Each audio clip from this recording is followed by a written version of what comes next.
Isang pambihirang pagkakataon na makadaupang palad si Pope Francis. Kaya para sa mga Pinoy na nakasalamuha siya, isa itong karangalan at inspirasyon.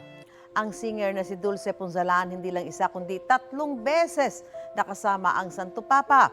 Una sa papal visit noong 2015 kung kailan natugtugan pa raw niya ng ukulele si Pope Francis. Pangalawa, nang imbitahan ng kanyang choir sa 2018 International Meeting of Choirs sa Vatican City. Muntik pa raw hindi matuloy dahil ilang buwan ang pabalik-balik ang kanyang ina sa ospital dahil sa cancer. Himalang bumuti raw ang lagay ng kanyang ina kaya natuloy sa Vatican si Dulce at nakita ng malapitan si Pope Francis. Nakabalik siya sa International Meeting of Choirs sa Vatican noong 2024.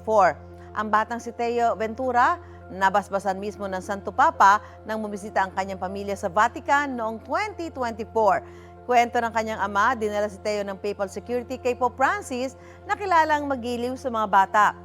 Si Glenn Lopez naman, isa sa mga official photographer sa papal visit ni Pope Francis noong 2015. Kuha ni Glenn ang larawang nakadisplay sa St. John the Evangelist Cathedral sa Dagupan, Pangasinan.